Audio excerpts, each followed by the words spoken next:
Hey guys, tonight we journey into a world you think you know, but trust me, you don't. You've heard the names Livia, Agrippina, Julia, Octavia, maybe even Messalina, whose legacy drips with scandal. But for all their palace walls, silken stolas, and carefully arranged curls, royal women in ancient Rome lived lives that were as controlled, restricted, and quietly terrifying as any prisoner behind marble bars. Tonight, we're peeling back the veil, not on who they were allowed to be, but on everything they were not. So before you get comfortable, take a moment to like the video and subscribe, but only if you genuinely enjoy the strange, gritty beauty of the past that we uncover here. And hey, drop a comment below and tell me what time it is where you're tuning in from. Are you listening from a rainy midnight in London? A sunny 4 p.m. in Sydney? I always love to hear who's slipping back in time with us. Now, dim the light. Maybe turn on a fan for that soft hum in the background. Take a deep breath. Let your shoulders sink. And let's slip together into tonight's story. Tonight's journey. What royal women were forbidden to do in ancient Rome. Because while we imagine empresses reclining on velvet couches and whispering secrets into golden goblets, the truth was far more brutal and far more boring. In the very best way, imagine being born into one of the most powerful families in the world, and still not being allowed to speak in public, control your own money, or choose the fate of your own body. That was the reality for Roman imperial women.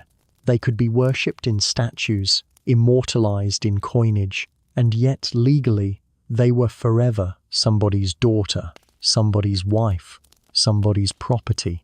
But that's just the beginning. They couldn't vote. They couldn't hold public office. They couldn't wear certain clothes.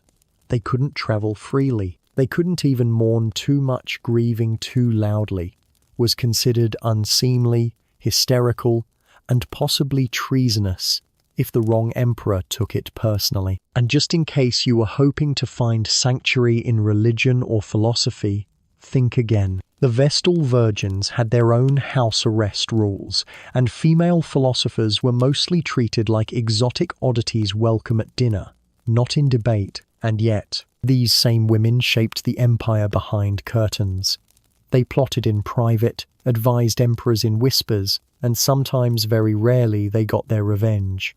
But mostly, they survived. Within a cage of golden etiquette and silent expectation. This isn't the story of power. It's the story of what happens when power is always just out of reach. It's quiet, painful, elegant repression. It's incense smoke curling through locked corridors. It's soft sandals stepping on marble floors they were never meant to leave.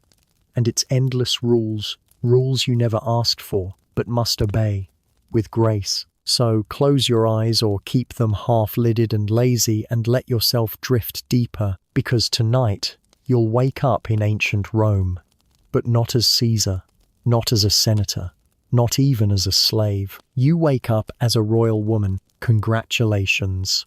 And my condolences. You wake up, but it's not to the sound of birds or a phone alarm. It's to footsteps, soft, rhythmic, echoing across polished stone, and faint voices outside the window, Latin murmurs, servants shuffling, the metallic jingle of a ceremonial belt. Your eyes open slowly. The ceiling above you is high, painted with fading frescoes of gods and heroes. It's cracked, but dignified, like everything else in this world. You lie in a Roman bed raised, wooden, with legs carved to look like lion paws. The mattress beneath you is stuffed with straw, not feathers. There's a coverlet dyed deep red and stiff with embroidery, slightly musty but richly woven, and you are already being watched. Your maid, silent as a ghost, stands beside the bed. Her eyes are lowered, hands clasped in front of her. She will not speak until you do, and even then, she will only answer what you ask, and nothing more, because you are no ordinary woman. You are Domina now, a Roman noblewoman, possibly even imperial, maybe a daughter of the emperor, maybe his niece, maybe just close enough to the ruling bloodline that your life is public property and your privacy a myth. But you don't feel powerful. Not right now, because everything hurt. The bed is hard, not painful, but unwelcoming. You shift slightly and feel the linen sheet clinging to your skin. It's chilly in the room, despite the Roman summer. Marble and stone never hold warmth the way wood does. There's no glass on the windows, just thin, woven curtains fluttering in the breeze. Outside, a sunbeam stretches across the tiled floor, illuminating dust motes that dance like ash. You hear sandals scraping across the courtyard outside, water splashing into a fountain, and the slow clatter of a metal tray being prepared. Breakfast will be brought to you. That's the good news. The bad news? You don't get to choose what it is, or when, or how much. You sit up, slowly. The blanket is heavy. The air smells like olive oil, old wax, and the faint perfume of the past, something between incense and mildew. The floor is cold when your feet touch it, colder than you expected. The stone feels ancient. It is ancient, but you're not barefoot, of course. That would be improper. Your slippers' soft, thin leather have been set at your bedside. The maid placed them there while you slept. Careful not to wake you. Careful not to disturb the daughter of Rome. You reach for the table nearby. There's no clock, no book, no candle still burning. Instead, there is a polished bronze mirror. Flat, slightly warped, heavy. It reflects your face, but not kindly. Bronze never does. It doesn't flatter. It doesn't soften. It shows the truth, or at least the version of you that Roman metal thinks you deserve, and beside it, your fibula, a decorative pin that holds your stola in place. You'll need it soon. The maid begins to move. Quietly, she brings you a basin terracotta, filled with water just barely warmer than room temperature. You lean forward as she gently pours it over your fingers, your wrists. There's no soap, just a rough, herb-scented cloth. She dabs at your face. You are not to do it yourself. You are not to sweat. You are not to smell. You are to exist cleanly, silently, decorously. Even your breath must be acceptable. You catch a glimpse of yourself again, in the bronze mirror, your hair long, thick, and not yours to cut. No Roman matron cuts her hair, not unless she is mourning, or disgraced, or punished. So it's still there, coiled, braided, and pinned to your head like a crown, except you didn't place it there. A servant did. You were probably half asleep while she did it. You're not sure whether that's comforting or just strange. The room around you is both beautiful and bare. Frescoed walls in ochre and faded blue. A wooden chest near the foot of the bed. One narrow shelf with a single oil lamp, unlit. No portraits. No personal decorations. Everything here belongs to your family name. Even your privacy. You glance toward the door. It isn't locked. But that doesn't mean you're free to leave. The hall beyond leads to your family's domus, a sprawling home with inner courtyards, dining rooms, offices, servant quarters. But your freedom in it is conditional. You don't go to the atrium unless you're invited. You don't walk the peristyle unless your father is elsewhere.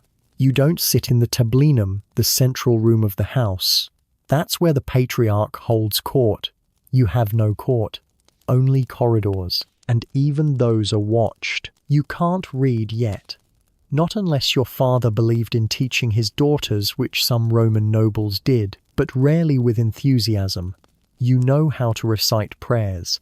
You know the names of the household gods. You know how to walk without your sandals squeaking, and how to sit with your hands folded just so, and you know what happens if you forget any of it. It starts with a look, a raised brow, a quiet correction. It ends with a loss of privilege, a cancelled outing, a disapproving note sent to your tutor, or worse, being removed from public view, entirely sequestered until the next festival, kept indoors like a relic that someone might one day sell. Because royal women are not free. Not in Rome, not ever. You walk to the window. The sun is blinding now. Over the walls of the domus, you can see the edge of the city, the red-tiled roofs of tenement buildings, the smoke of morning fires, the distant murmur of traffic and prayers. The city is waking up, but not for you. You don't go to the market. You don't walk to the temple alone. You don't even leave the house without an escort. You are watched, judged, evaluated. From the moment you step into the courtyard to the moment you return. And if someone sees your ankles beneath your stola, that's a scandal. You're not allowed to sweat, or run, or laugh too loudly. You're not supposed to ask questions. You're not supposed to challenge anyone. You're a daughter of the elite. Your job is to smile, to be quiet. And one day, to marry someone you've never chosen, someone who will spend the rest of your life reminding you that your dowry bought your silence. You haven't even had breakfast yet, and you're already exhausted. Welcome to your day as a royal woman in ancient Rome. The maid returns without being called. She carries a small tray clay, not silver. Nothing here is extravagant, not outwardly. Roman wealth is meant to be impressive from the outside: columns, mosaics, marble thresholds, but inside, even a princess eats like a monk. Your morning meal is already cooling. And no, it isn't grapes and honey on a chaise longue, no roasted peacock eggs or goblets of wine poured by muscular servants. That's the Roman fantasy. The Roman reality, especially for noble women, is humble, controlled, and occasionally just unpleasant.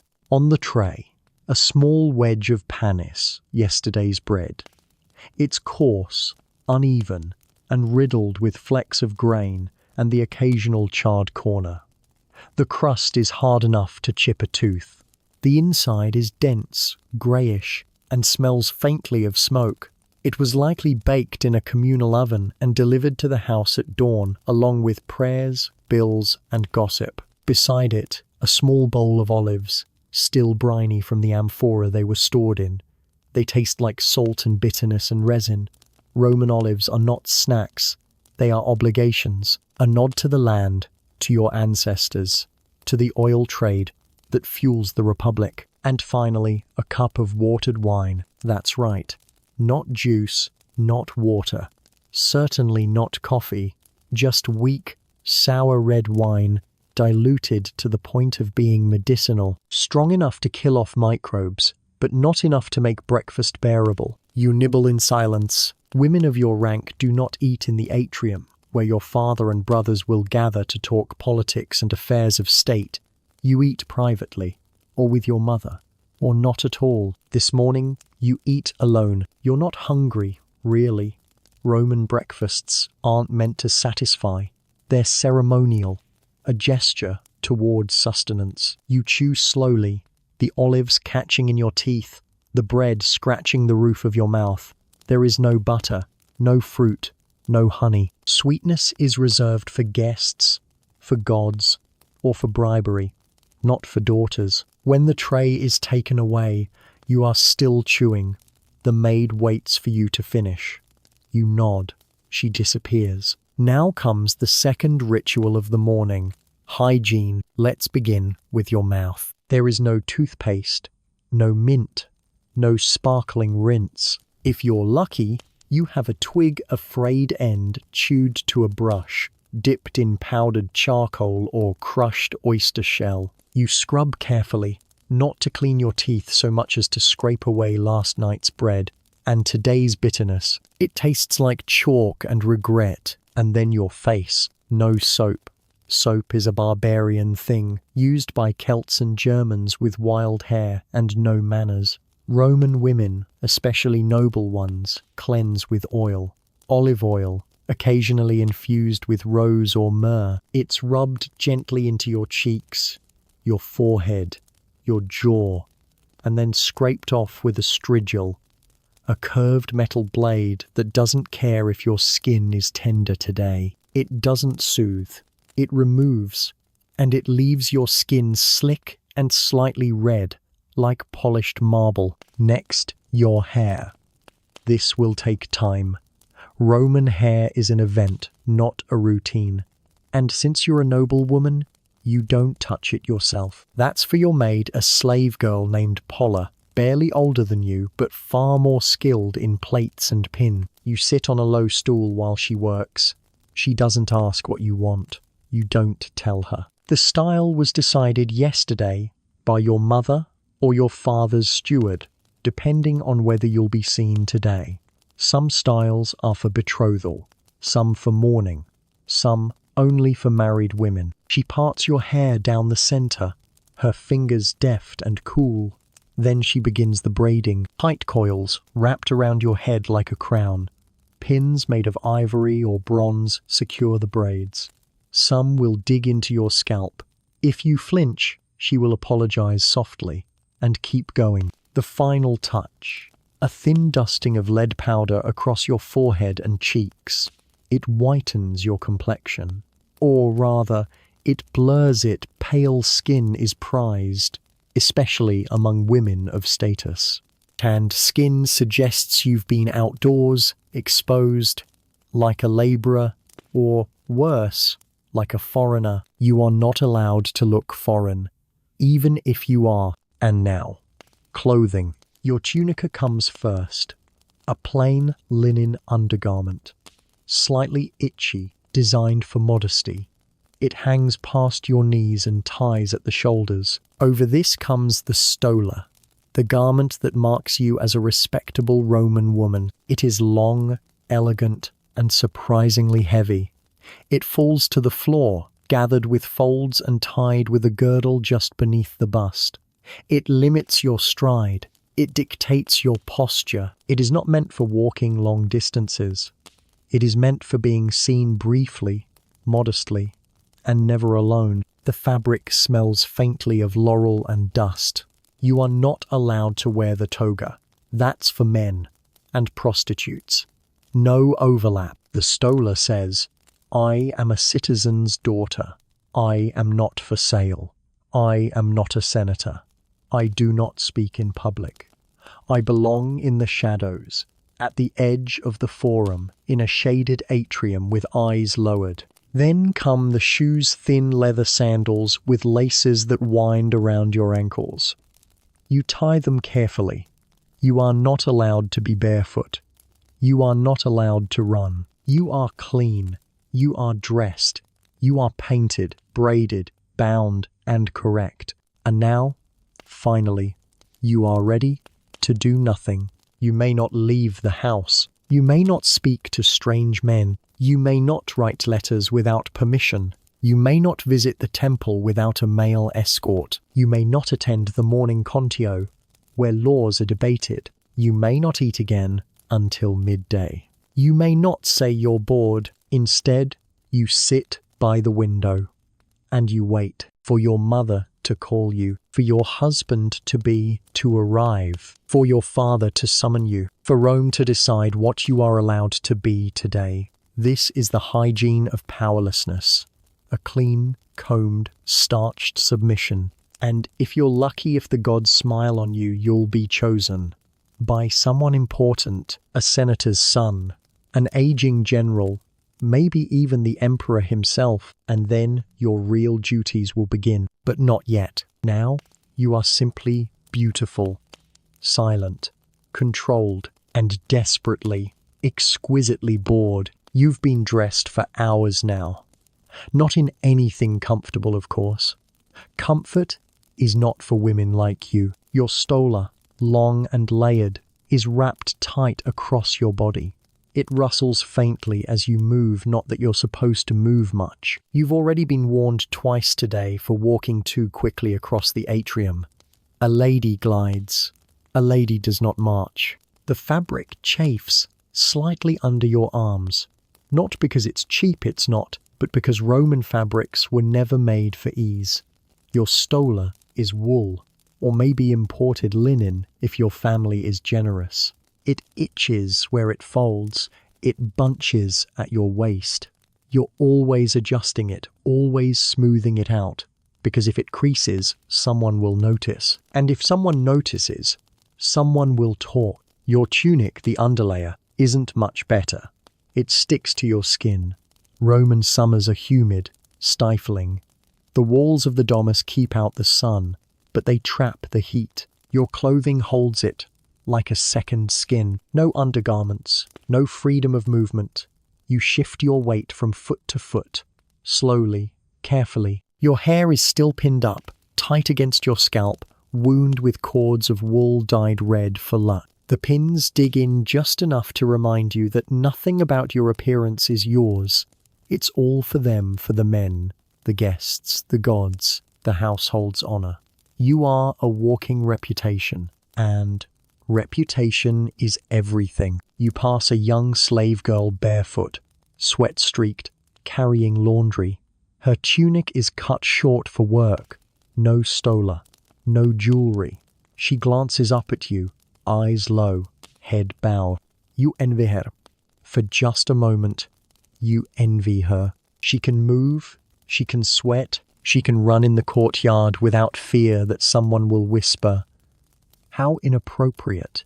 But you are draped in layers of expectation, dyed in the colors of obedience. Even your jewelry is coded. Today, your mother let you wear a bulla, a locket-shaped charm once meant to protect children from evil. You're technically too old for it, but your father still sees you as a child. You're 16, or maybe 17.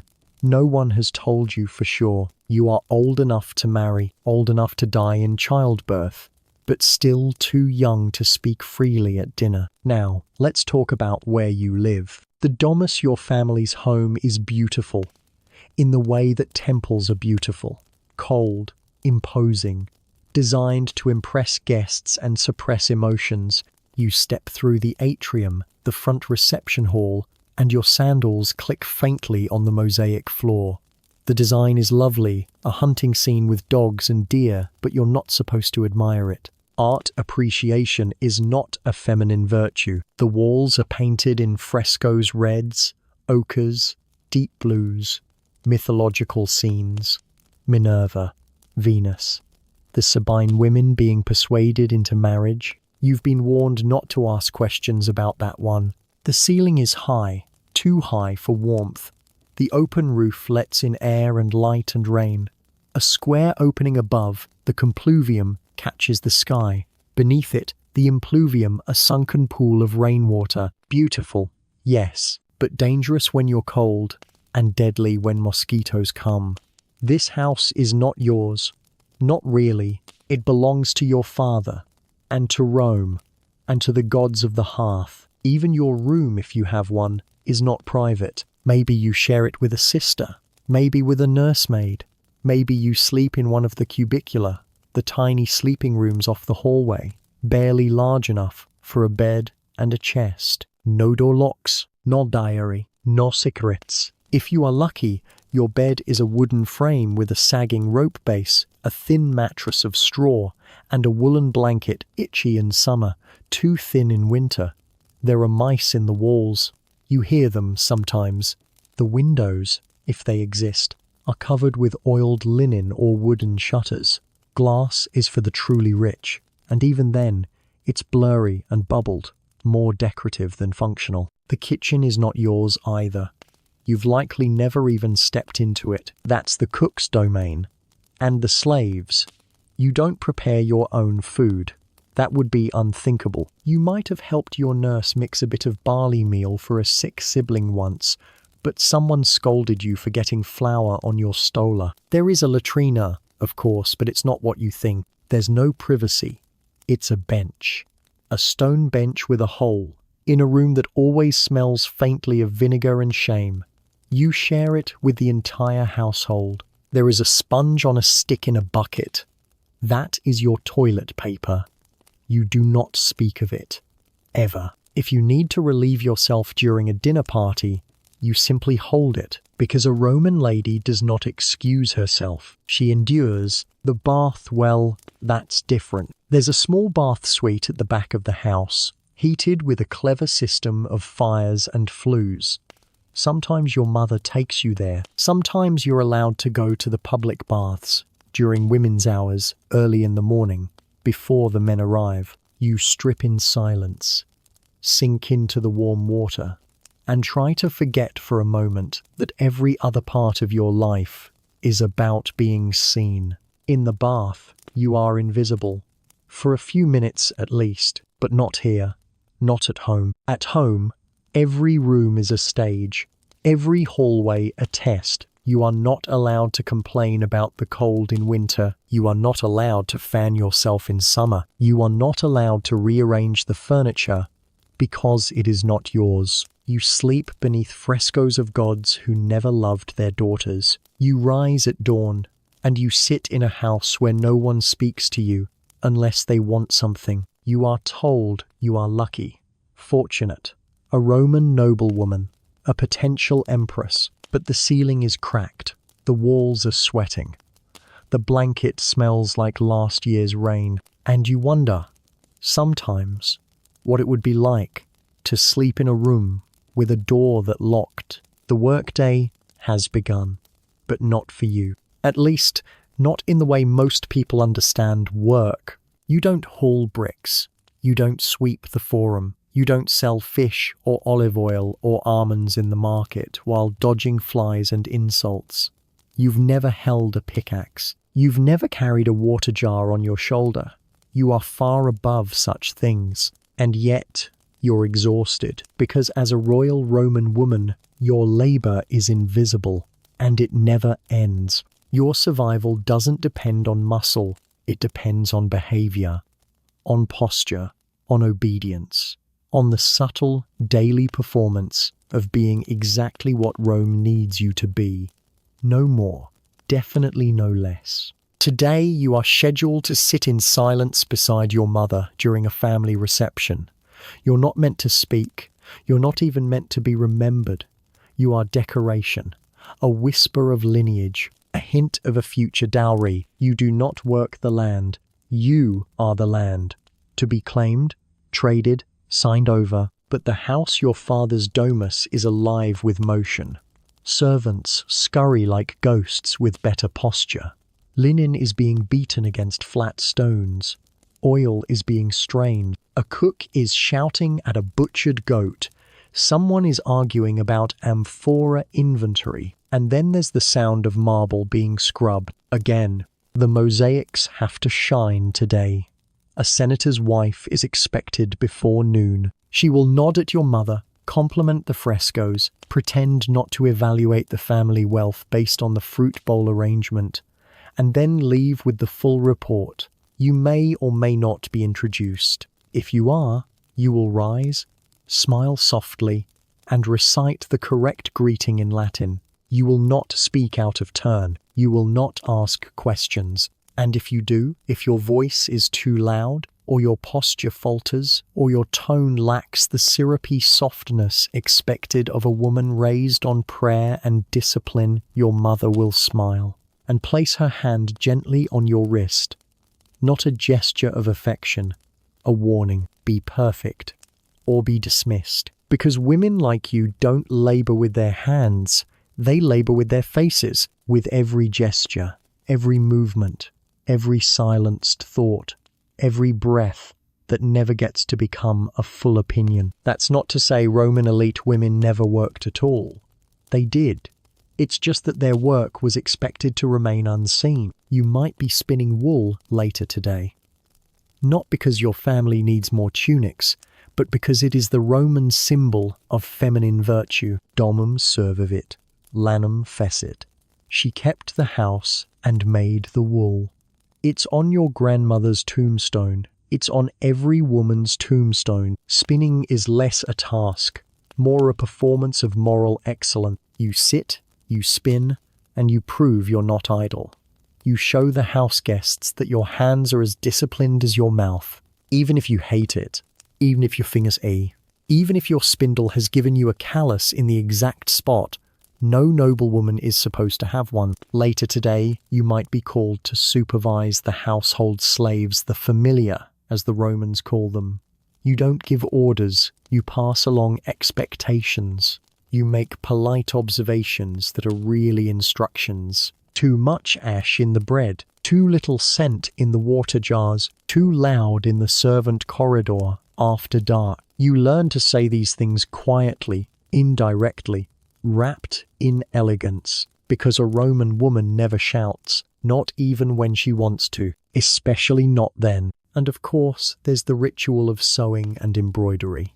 You'll be asked to stitch a border on a ceremonial cloth, maybe a wedding veil, maybe just a napkin with your family's crest. You'll do it seated on a stool, with your feet tucked neatly beneath you. Your back will ache, your fingers will bleed. You will not complain, and you will smile when it is done, and someone nods and says, "See, she will make a fine wife." There is no pride in the labor, only expectation, and that's just the daily work of existing. Because behind all of this, beneath the spinning, the smiling, the silence lurks a greater labor, survival. Your future depends on your behavior, your body, your ability to please without speaking, to endure without resistance, to adapt without losing your mind. If your father falls out of favor with the emperor, you might be sent away. If your husband dies, you might be returned to your family,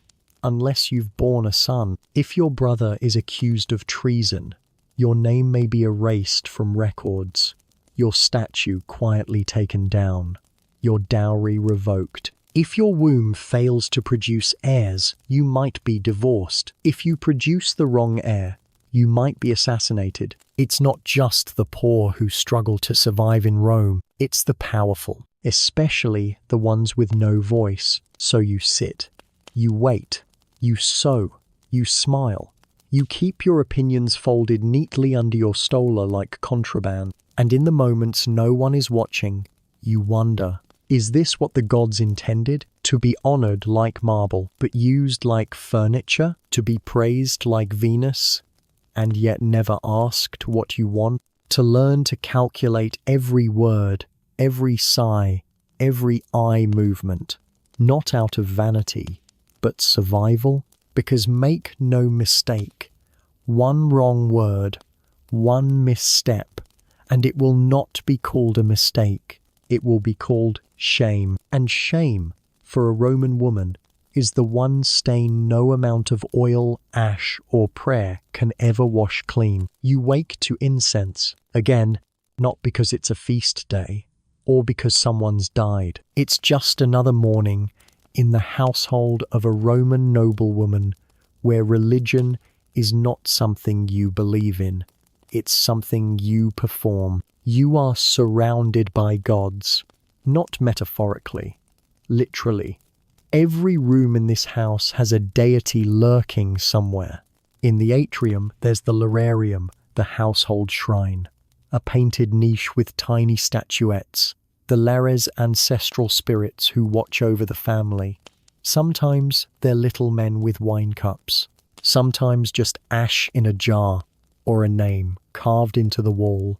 They stare at you every morning as you walk past, their faces blurred by candle smoke and time. You're expected to bow slightly, offer a pinch of incense, maybe a prayer nothing wordy, just a murmur of thanks, or apology, especially apology, because women are always apologizing to the gods. You've been trained in rituals since you could walk.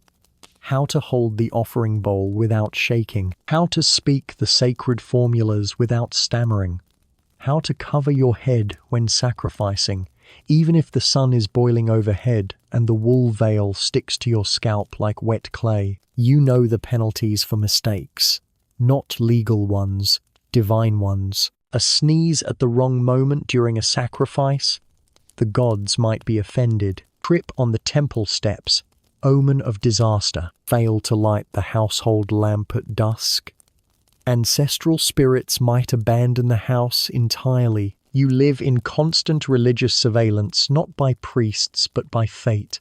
The entire city is a stage for the gods, and you are always an actress with no script, hoping your performance isn't found lacking. Your house has no shortage of superstitions.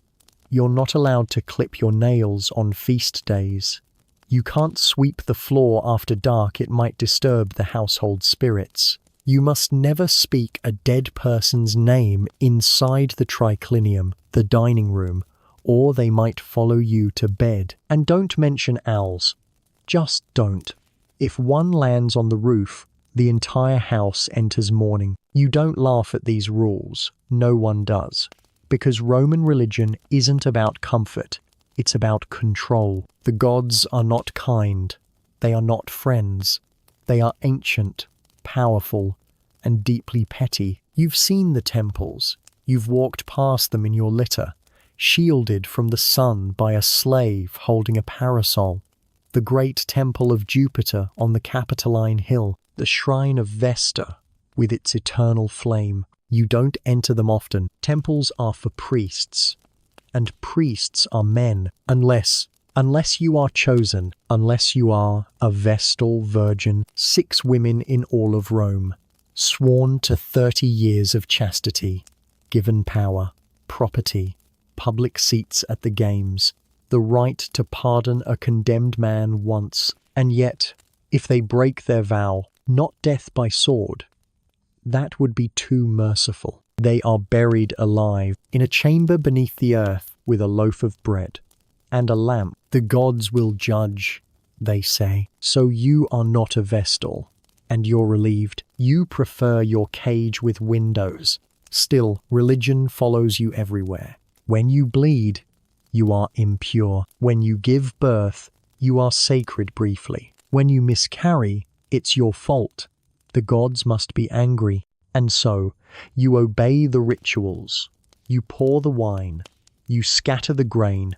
You touch the temple steps with your fingers when you pass. You make the signs against evil thumb pressed between your first 2 fingers, tucked under your belt. Not because it makes you feel safe, but because not doing it might make you feel watched. Even your dreams are not yours.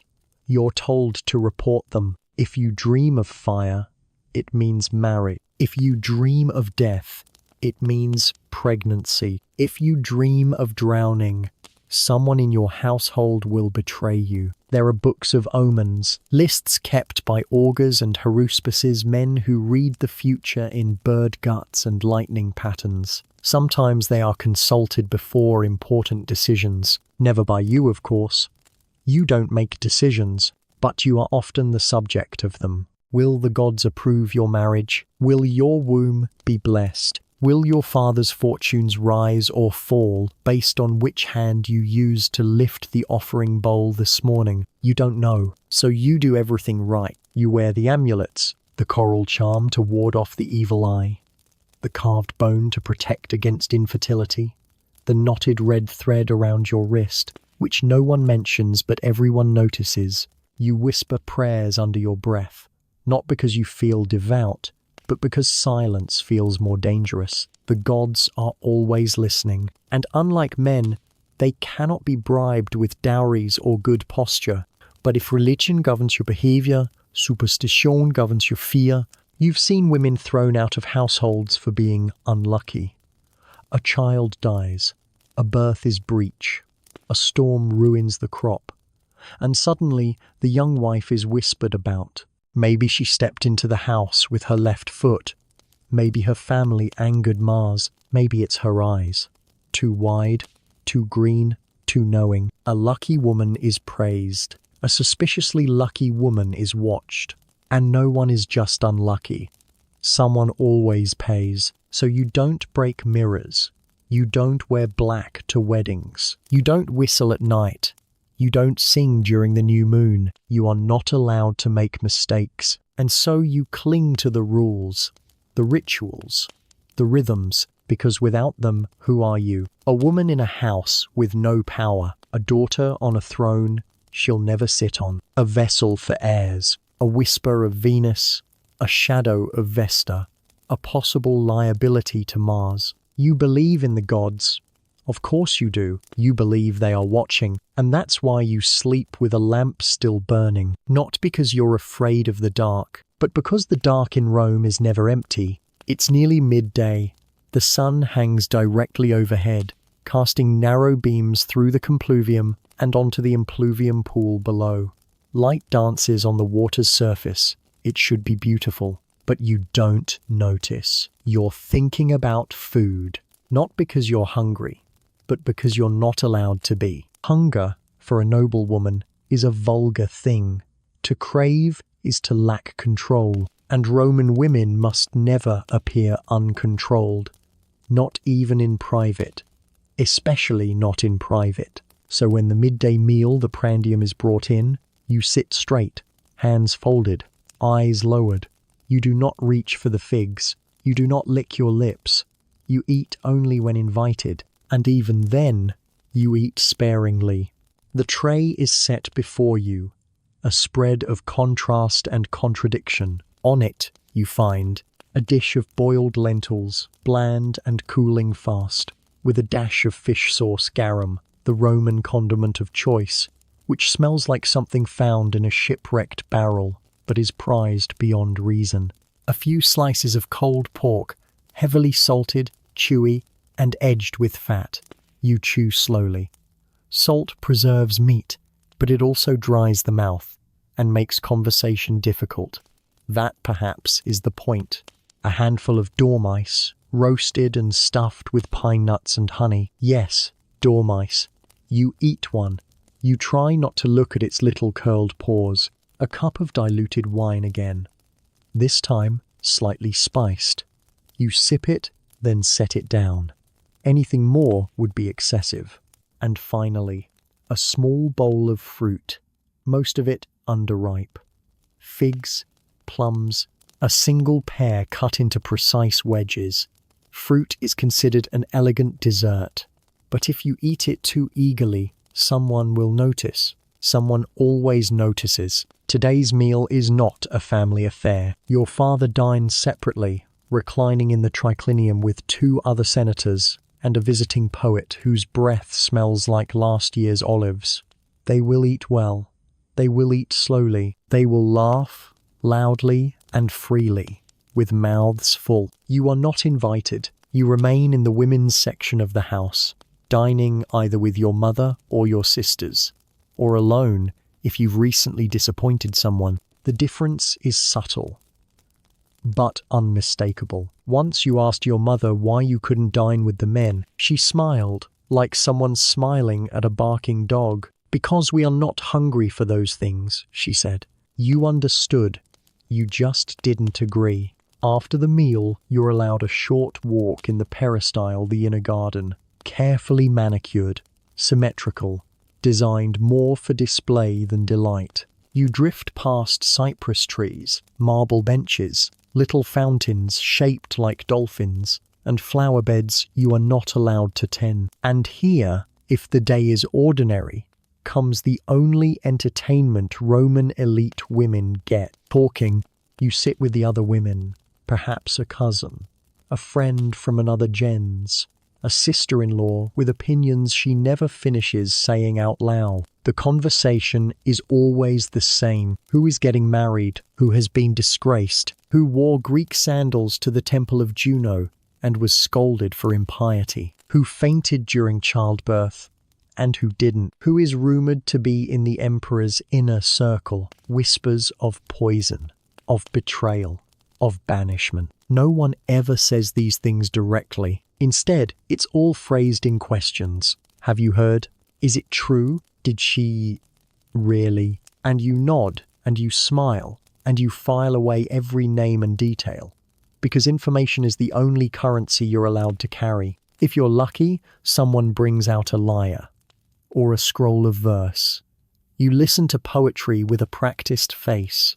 You say beautiful, even if you hated it. You recite a verse from memory. Everyone pretends not to notice how perfect your Latin is. No one tells you you're clever. That would be dangerous. You might also attend a theatre performance, if your family approves. But you must go veiled and escorted. and seated separately from the men. You don't laugh too loud. You don't shout. You don't comment on the actors, especially not if they're handsome. Entertainment is everywhere in Rome. For men, they go to the baths, where they can soak, drink, gossip, wrestle, play dice. They go to the game's gladiator fights, chariot races, public executions. They place bets. They cheer for blood. You stay home. If you are very privileged, you might attend a private dinner party, a convivium in someone's villa. You wear your finest stola, your best jewelry, your most blank expression, and still you are not a guest. You are an accessory, a confirmation of your husband's taste, your father's success, your family's respectability. You are admired in silence, compared, whispered about. Not for what you said because you said nothing, but for how you Saturday, what you wore. Whether your skin was too dark, your perfume too strong, your silence too loud. This is what passes for joy. This is what the world thinks women like you do all day. Eat grapes, recline on cushions, gossip over honeyed wine. But there is no cushion soft enough to soothe the ache of always being watched. No goblet deep enough to drown the boredom. No poetry sweet enough to silence the part of your soul that keeps whispering, "Is this all?" But you keep whispering back, "Yes, for us, it is." It starts with a cough, not yours, someone else's. Down the corridor, barely audible, dry, persistent. You freeze, because in ancient Rome, a cough is never just a cough. It's a threat, a whisper of mortality slipping through the cracks in the marble. You pretend not to notice. You keep stitching the border of the linen cloth in your lap, but your hands move slower now, your ears sharper. You're listening for it. Again, cough. It's closer. There is no such thing as health in Rome. Not really. There is only the absence of disaster. You don't know what germs are. You've never heard of viruses. But you know that illness moves like a ghost, silent, sudden, merciless. And once it enters the house, there is very little you can do. You are a Roman noblewoman. You have access to the best care money can buy, which is to say, not much. Maybe your family keeps a household physician, likely Greek, highly educated, and wildly superstitious. He comes when called, wrapped in wool, clutching a bag of herbs and knives. His hands smell of wine and ash, his breath of dried figs. He believes illness is caused by imbalances of the four humours: blood, phlegm, black bile, and yellow bile. Too much of one, and you suffer. The treatment? Balance them again. Drain them, sweat them, purge them. So if you have a fever, he may cut you open. If you are faint, he might bleed you. If your stomach turns, he'll hand you a mixture of crushed herbs, goat dung, and vinegar. You swallow it because there's no alternative. The poor go to street healers and herbalists. The wealthy, we get physicians with better grammar and sharper scalpels. But the outcome?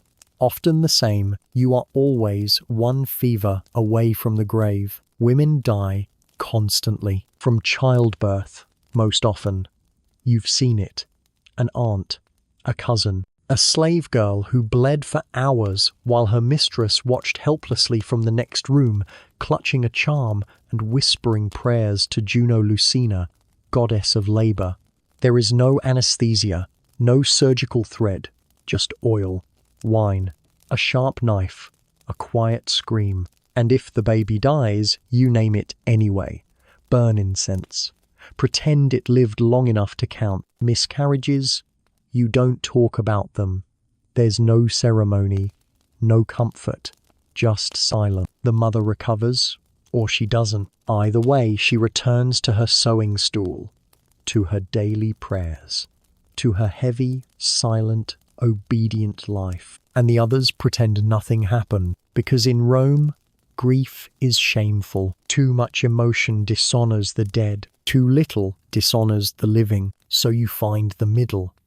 a tight-lipped sadness, soaked in perfume.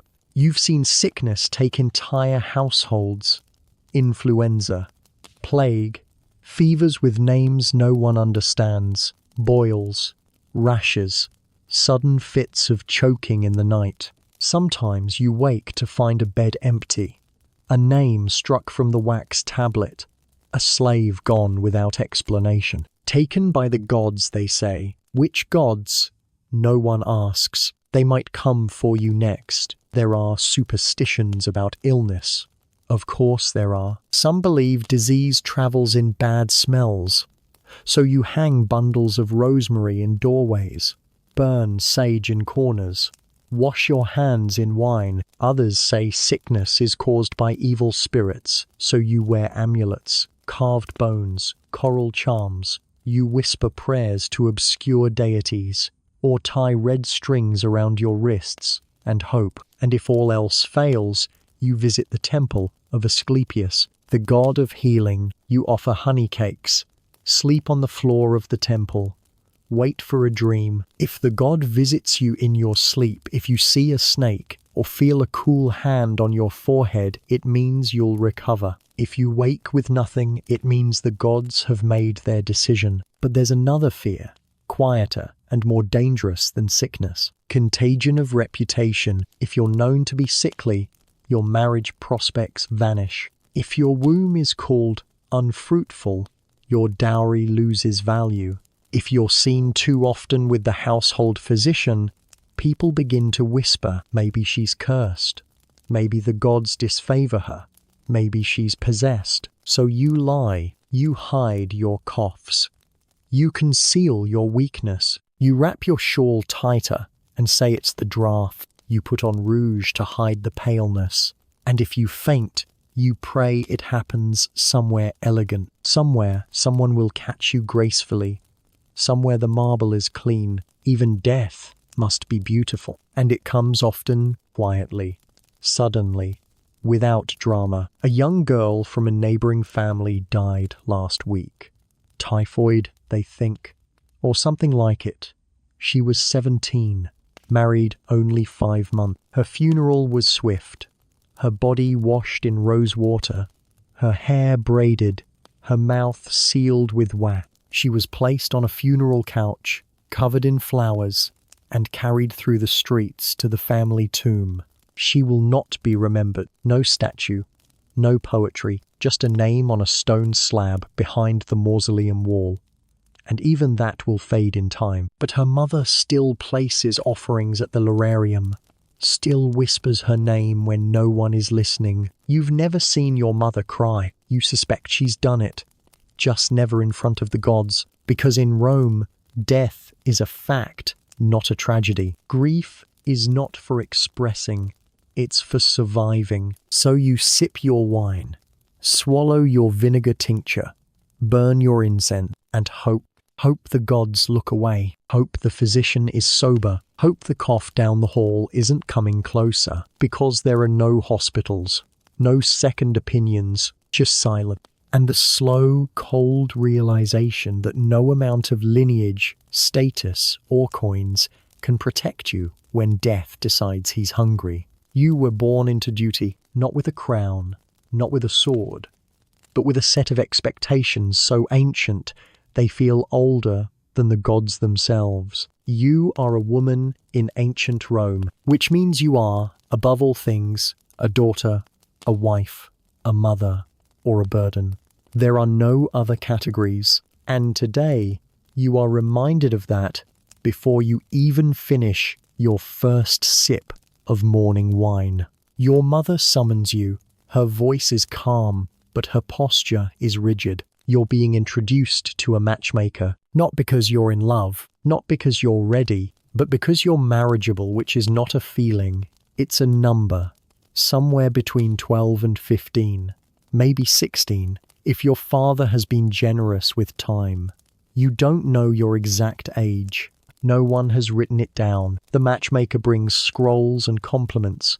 He says you have a noble forehead, good posture, an excellent family name. He doesn't ask what you like, or who you are. He mentions a young man, a cousin to a senator. He's 15 years older than you, already widowed once, possibly twice. He has no daughters. This is considered a good thing. Your mother smiles. You lower your eyes. You are expected to blush, but not too much. The decision is not yours.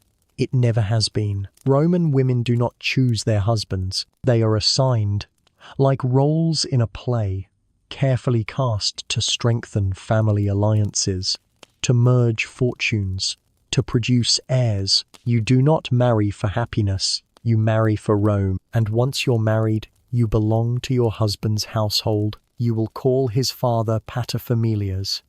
You will bow to his gods, raise his children, and serve his family. Your own name will slowly disappear. Even your children will not belong to you. Legally, they are his. If you leave him, rare but possible, it must be without dowry, without children, without honor. And so, women like you stay. They learn to survive through obedience, through subtle influence, through quiet manipulation. Some women gain power, not officially, but in the shadows. They whisper in their husband's ear. They guide their sons towards Senate careers. They learn when to speak and when to disappear. A well-placed silence can build an empire, but don't mistake that for freedom. You may run a household, yes, but you are a household. You are the mechanism through which alliances are made, heirs are born, and legacies are written in marble. And if you fail in those duties, you are replaceable. Even childbirth, the most sacred of feminine acts, is just another requirement. No one tells you how dangerous it is.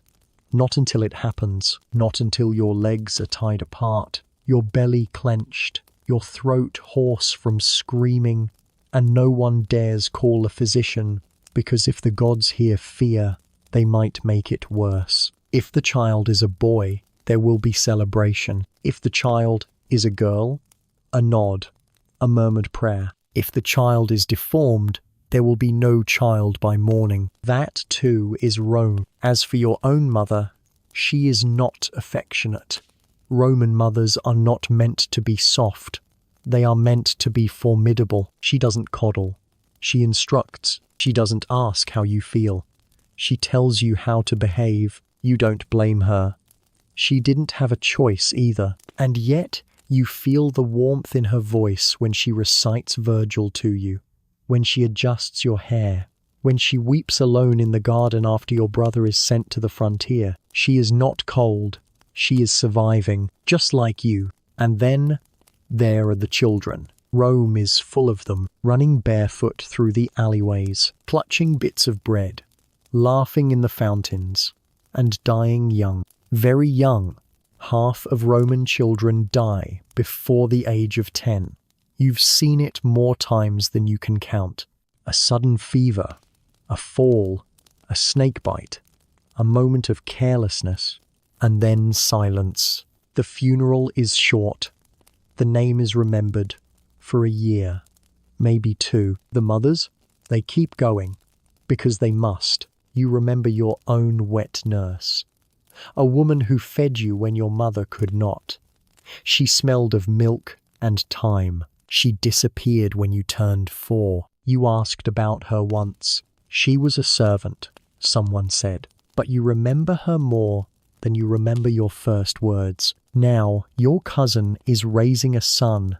She holds him with pride and dread, knowing that any cough could be the beginning of a funeral. She prays daily to Juno, goddess of childbirth, and Hercules, patron of boys. She ties charms to his crib. She hangs garlic from the door.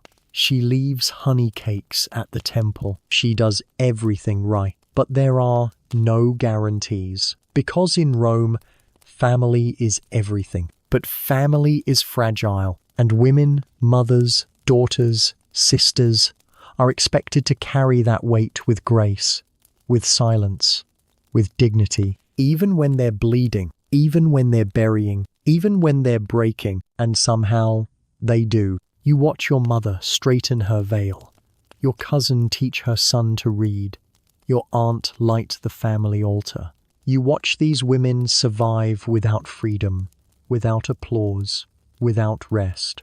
And you realize Rome is not built by emperors alone. It is held up by women who are never allowed to speak above a whisper, yet never stop enduring. And you are one of them now. The sun begins to fall toward the western rooftops, long shadows stretching across the forum and creeping through the narrow alleys of the Subra. You sit by a shaded window, stola still crisp, hands still folded, and you hear it before you see it, yelling. Somewhere outside the household walls, male voices, one shrill, one booming, the slap of leather sandals on stone, a metal clatter, a grunt, and then silence. This is Rome. Conflict is never far. It might be a dispute over property, or a slave accused of theft, or two merchants arguing over watered wine, or maybe something worse, an accusation of disloyalty, an insult to someone's honor, a rumor about someone's wife. You don't leave your window. You just listen, because a noble woman never intervened. She witnesses, quietly. She absorbs, discreetly.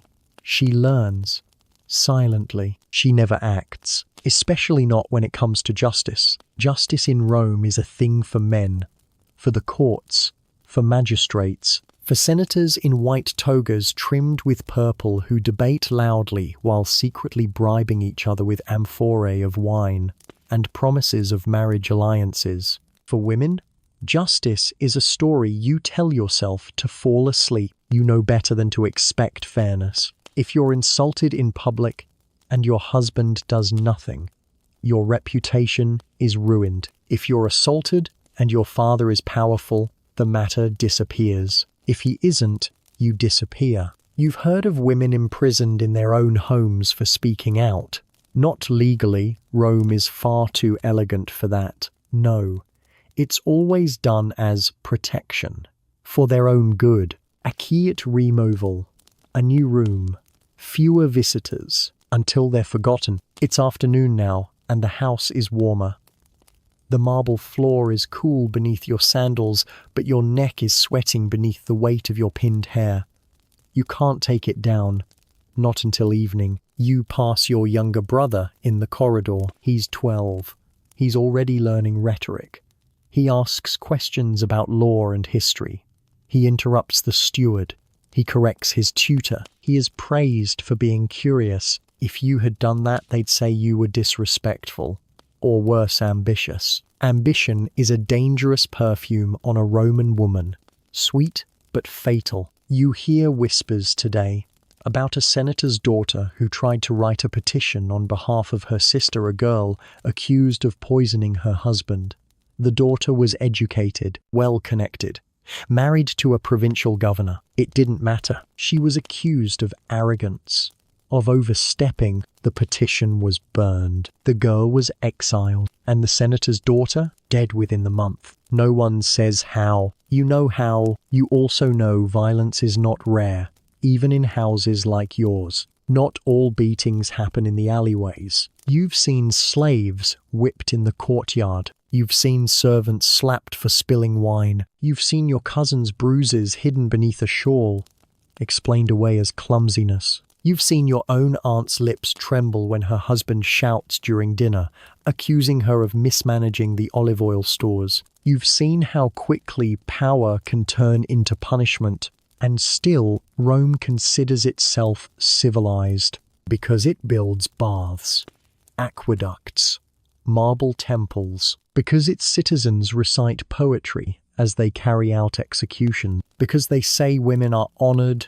protected, cherished like vases, like marble statues, like things. You return to your embroidery to steady your thoughts, to focus your hands, but your needle keeps snagging.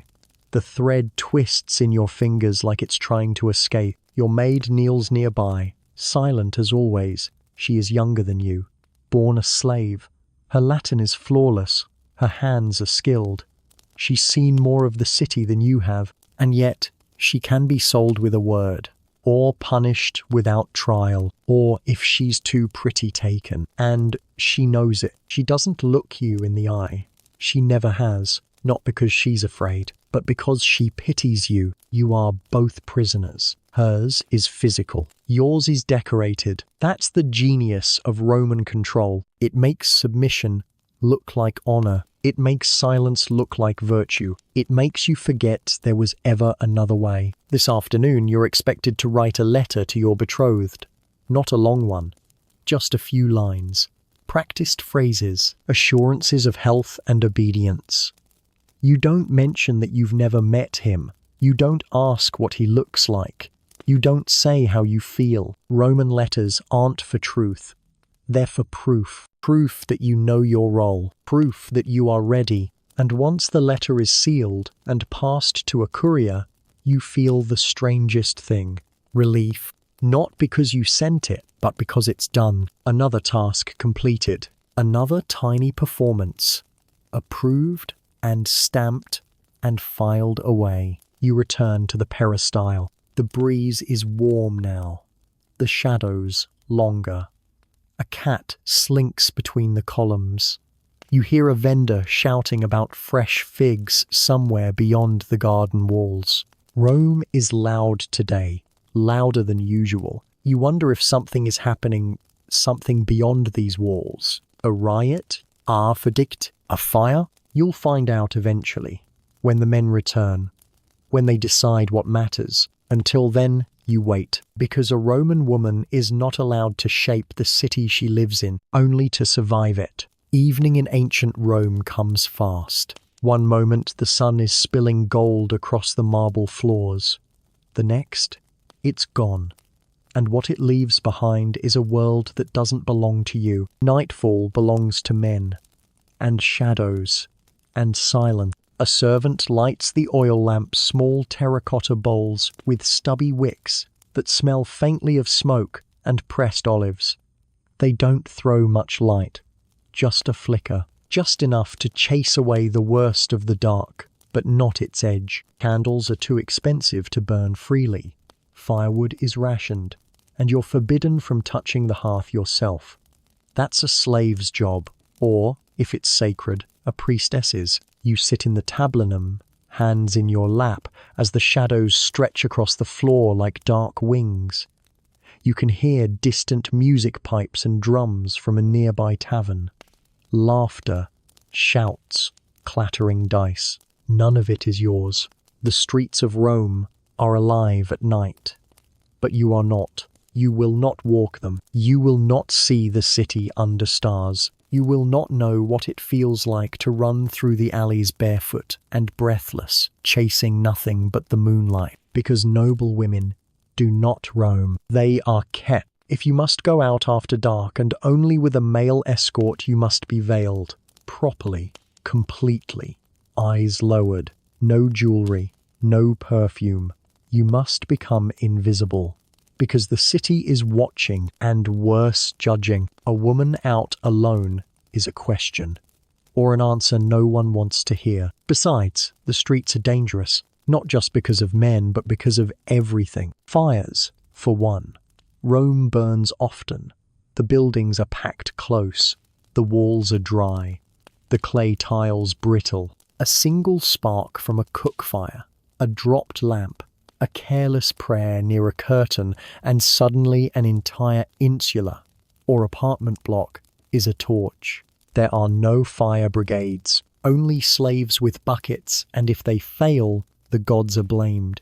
You once saw smoke rising from the Subura, the poor quarter, black and thick, curling into the sky like a dying god's final breath. No one spoke of it. The next day, it was gone, rebuilt, forgotten. Like so many things in this city, then there's the crime. Rome at night is a hunting ground for thieves, gangs, runaway slaves, and worse. The vigiles, the city's watchmen, patrol with torches and clubs, but they're underpaid, overworked, and just as likely to take a bribe as they are to help you. You've heard the stories. A woman snatched from her litter. A noble's daughter disappeared on the way to a festival. A slave girl found strangled behind a bathhouse. No arrests.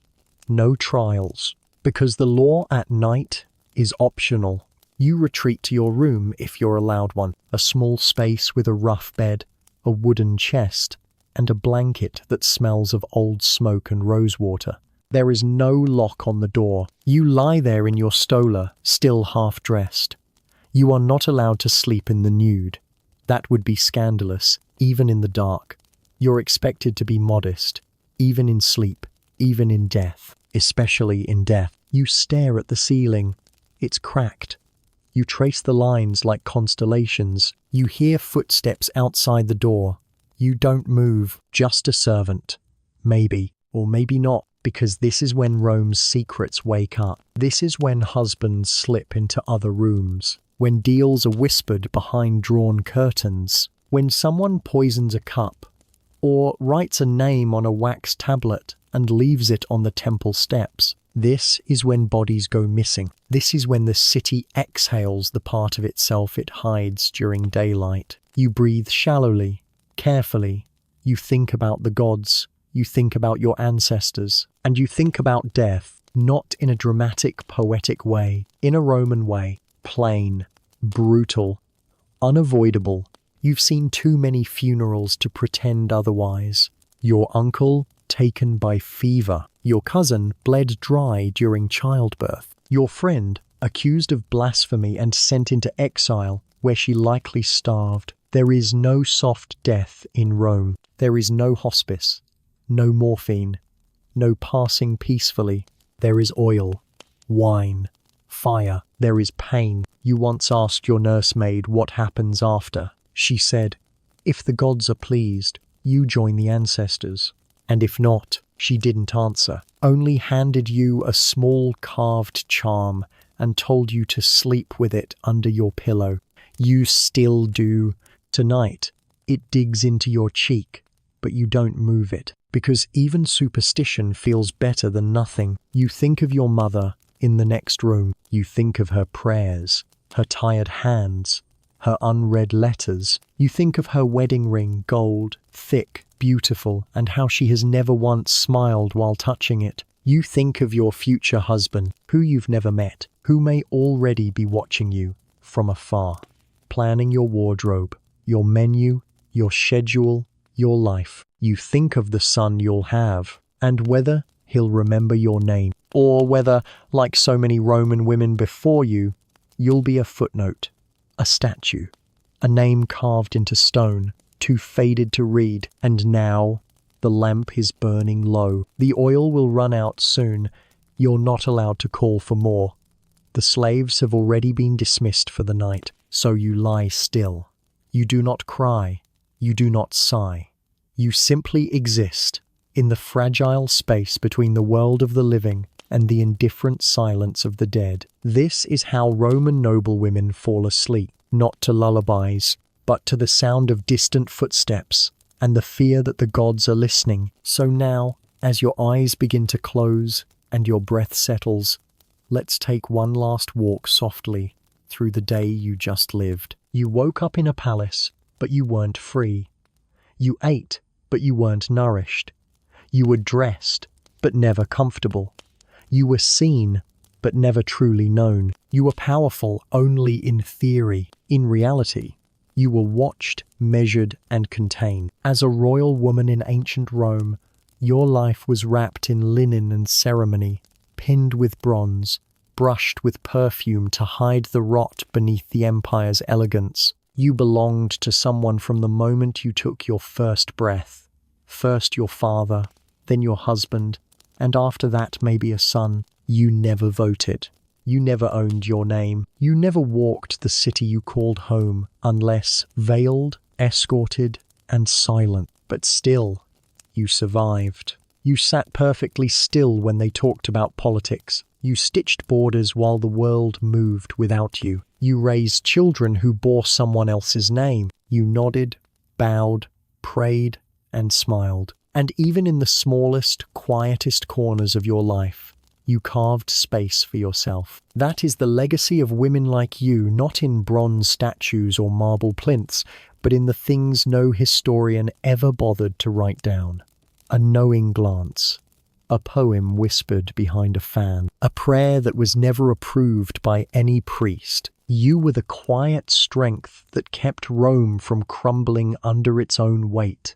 And now, as night deepens and the oil lamp sputters out, you begin to fade, not from memory, but from the burden of having to remember.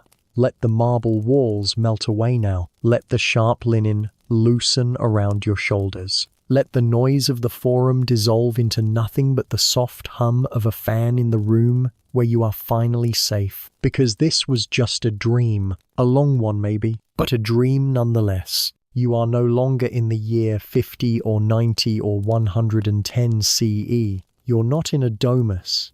You're not waiting for a marriage contract.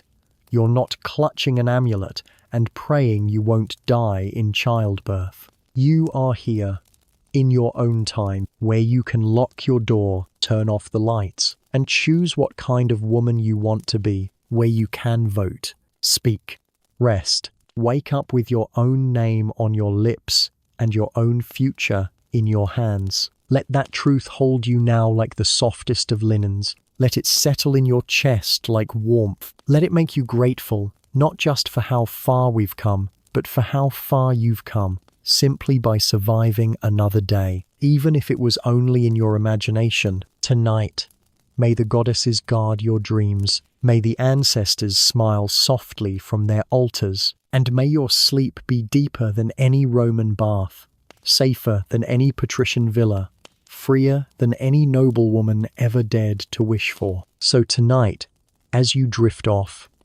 remember, you don't have to wake up in ancient Rome. Sleep well,